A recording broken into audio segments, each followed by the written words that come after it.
Ladies, especially those of you married and with children, want to hear the story of one married woman who was in a marriage crisis and how she turned it around? Well, I got you covered. Hi, this is Liana, Holistic Intimacy Coach. Welcome back to my channel. Here, I help you get your orgasmic intimacy. Before I get into this video, I want to mention two resources that I have for you which can be very useful. The first one is Get Your Orgasmic Intimacy ebook, which is the best way in which I could have turned all the coaching insights that I have based on the most frequent topics that were brought to me in coaching sessions or that people in my community ask for them. And you get them with coaching insights, you get them with micro experiments. So those are little things, practices, opportunities to think about stuff in the book. And then you also get coaching anecdotes, meaning 22 people that I've worked with have agreed to have their stories shared. The second resource is the Sex Dojo for Women. That is my online program where I've put all the stuff that I really cannot share in a book, meaning practices. That is where you get to practice along with me. You have the equivalent of 16 weeks of content. So check that one out. If this draws you in any way, take it and use it. All right, now let's get into our discussion. I will name our woman Zoe. It's not her real name, but I just like this name, so Zoe. She had approached me in 2020, right after Udemy retired. Yours truly and a lot of other instructors on intimacy, seduction, sexuality, relationships, I don't know, topics that are related to intimacy, love life, and all of that. So Zoe wrote an email and she said, okay, I heard that you're getting retired and I would like to work with you. Initially, Zoe wanted to work on seduction, sexuality, and femininity. Seduction, in many cases, it's associated nowadays, but doesn't have to be, with the hookup industry. Okay, that's where people seduce. That's the mainstream understanding.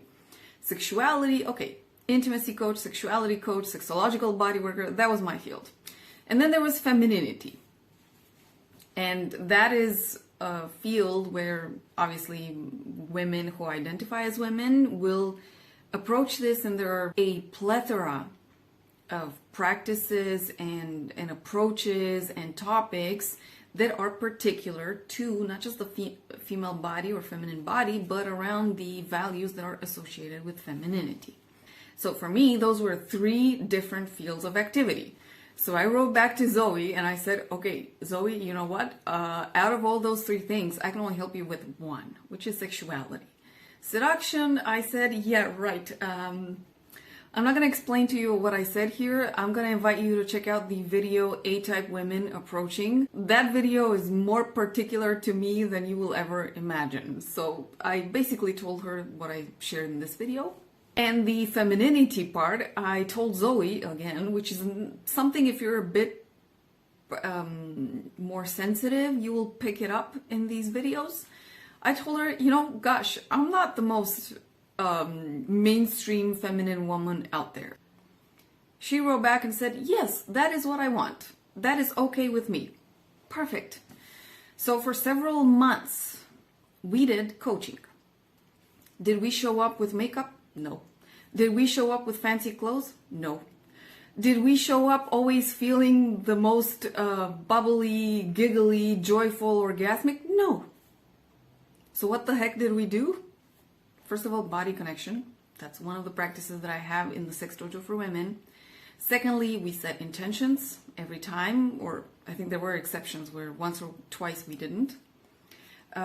Sometimes, because I have to mention this, Zoe does not live in the same country nor continent as I do. So she was waking up at 5:30 in the morning, guys. Sometimes it was hot outside, sometimes it was not hot, okay? In winter, she's in the northern hemisphere also. It was not so easy to show up early in the morning during week time, so she was before work, and actually do sexuality coaching sessions. But she was determined to do that. So sometimes we just spoke.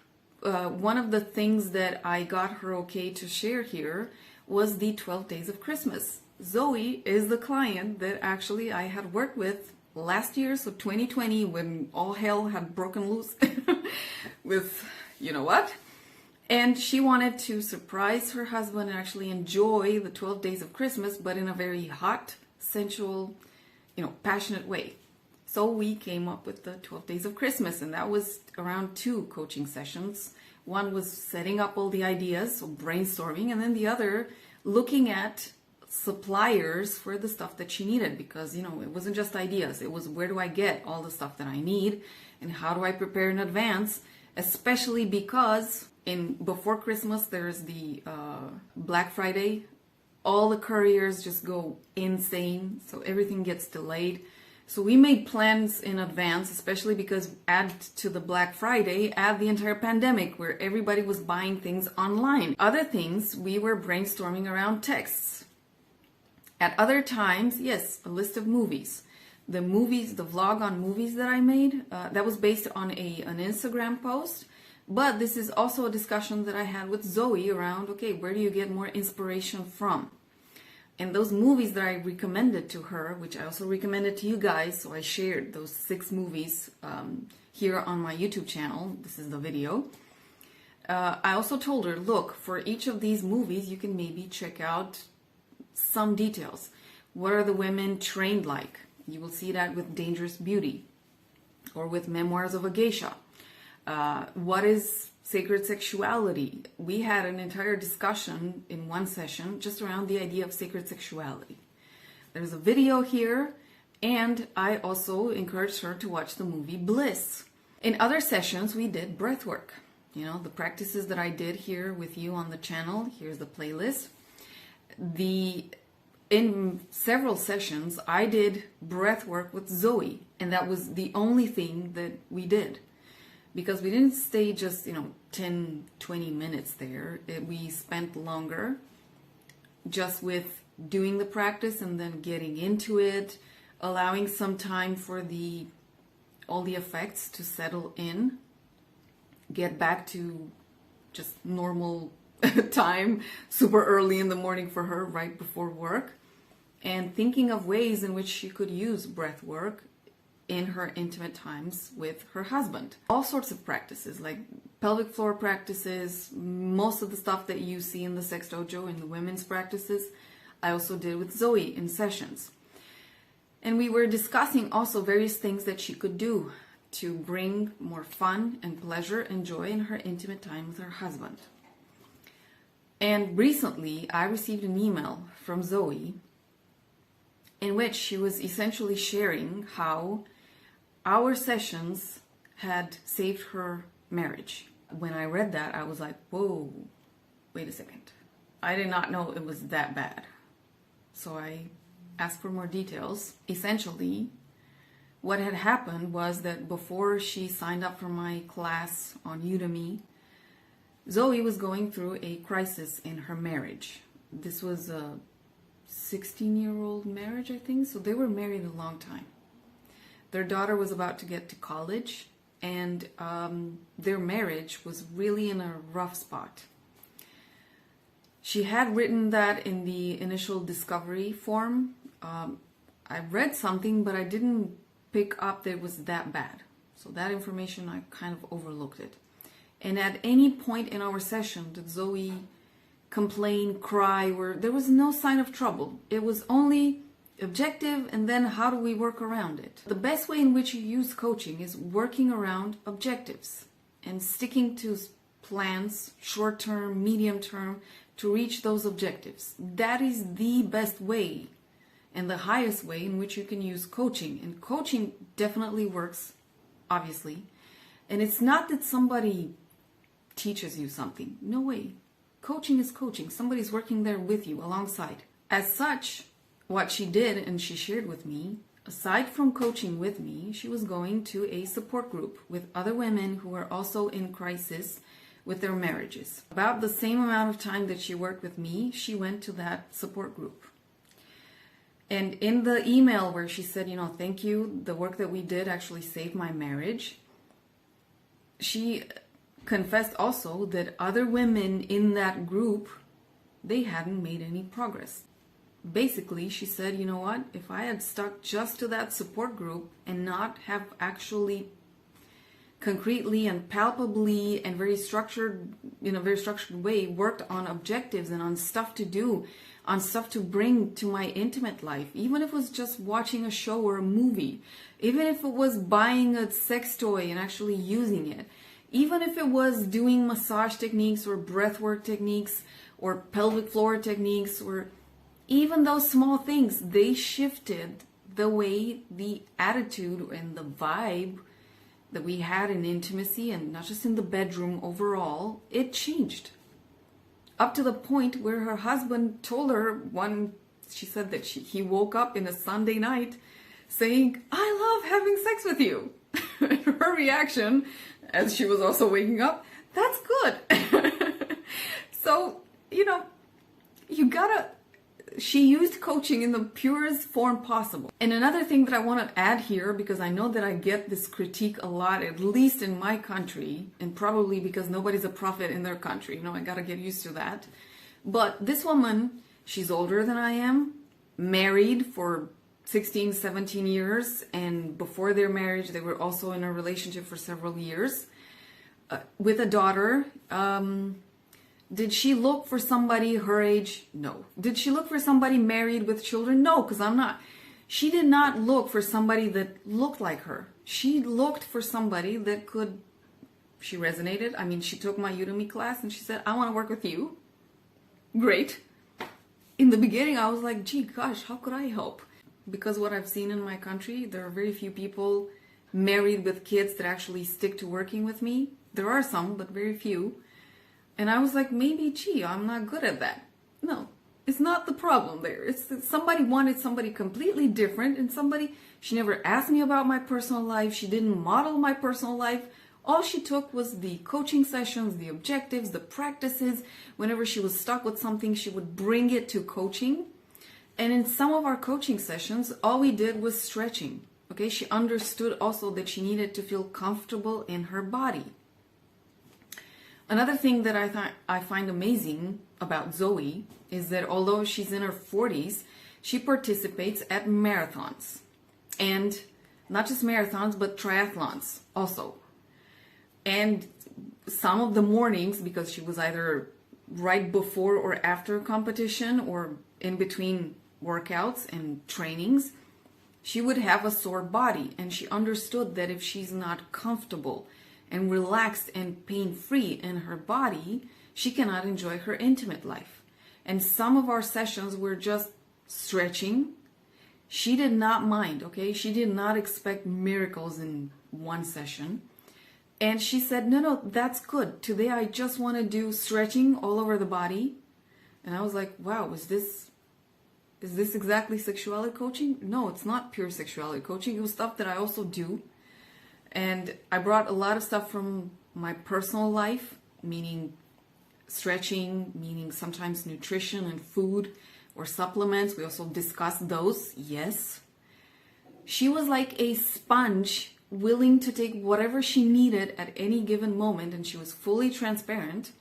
And she understood that everything that she was asking was for her benefit, for her relaxation, for her feeling good and pleasurable in her own body, and that was going to show up also in her intimacy. Did she start doing like complex makeup? No. And complex hairdos and all? No. And fancy clothing? She did not change any of those things that she did in her life. All she did, she worked on how she showed up in her body, how she embodied herself sexually. She brought a playful and resourceful attitude in her intimacy, and that shifted her marriage. The reason I decided to do this video is because I've never had anybody more determined than she was. Sometimes it seemed like it was not a lot of progress happening, but nonetheless it was. And when I got the email with thank you, the work that we did saved my marriage, I was like, wow, I need one session. We just discussed all of those things. I was like, okay, please lay it out for me, because I did not know it was that severe. And then she told me about the support group. She told me about her the other women that she saw and how their attitude hadn't shifted, and when she became aware that she really graduated from that support group. And I'm not saying the support group didn't help, because it obviously helped. A lot of the stuff that maybe were stressful, painful to her, she was bringing them in that group. She was not bringing them to coaching. Not that she couldn't have, but it would have probably shifted our focus from actually doing practices and working constructively on objectives. And I did have that, like several women in my country that were married with children. Whenever we began the session, they would bring up all the trouble, probably because it was needed to be taken care of. And we did work on those. They did feel a little bit better, but there was no room to also go into playfulness, resourcefulness, making lists, 12 days of Christmas, toys, accessories, movies, documentary, all those things. There was no room for that because there were, really heavy emotions to be processed. So I'm not saying that coaching can help with those. I'm just saying that the highest and best way coaching can help, like take this case, Zoe's case. When you work on objectives and you have faith that those things will also help you, man, it does contribute. It really does. I don't know which country you're from, and especially if you're from my country, hey, I'm not saying bad in any way about us. I'm just saying how somebody approached somebody in a really painful situation, which she didn't really share much about because she was sharing somewhere else. She used the coaching in the best way possible, and combined with the rest of the stuff, it actually brought results. The best kind. Okay? Having your husband waking up in the middle of the night saying, I love having sex with you after a marriage of 16, 17 years, that is amazing. I gotta tell you. Please look at it. And this is not a lie. I think I made an Instagram post about it, or no, I wrote a newsletter. Right after having that email and then having the session with her, I wrote a newsletter to my community saying that was the best feedback that any of my women clients got related to the stuff that we were working on in our sessions. And no, it was just a Zoom session, so nothing kinky was happening. So like I said, no makeup, no hairdo, no fancy clothes, no screaming, shouting, and having orgasms in our sessions. No, it was grounded work and fun discussions. Okay, a lot of our discussions were, making jokes, making fun, especially the one where we wrote some texts. We made the most fun in that session, I gotta tell you. So we took it in the lightest way possible, and we worked on objectives. Yeah, so that's it. I hope that the energy that I brought here is gonna be useful, even if just one woman saves her marriage by being inspired from here to do stuff in her life. Because make no mistake, I did not save Zoe's marriage. Zoe saved her marriage. She showed up, she did the work, she didn't quit, when maybe sometimes it wasn't that revolutionary. She did not quit, she had faith. She stuck in there for 1 year and a few months. So Zoe saved her marriage. So anybody out here in trouble in any way, guys and girls, take this energy and then use it to do fun, great, exciting, empowered work in your intimate life and in your personal life. And you're gonna bring about the results that you wish. And it's gonna be your how do I say this? It's going to be your success. It's going to be your work and your success. So that's it. I hope that you enjoy this, and I'll see you tomorrow with another video.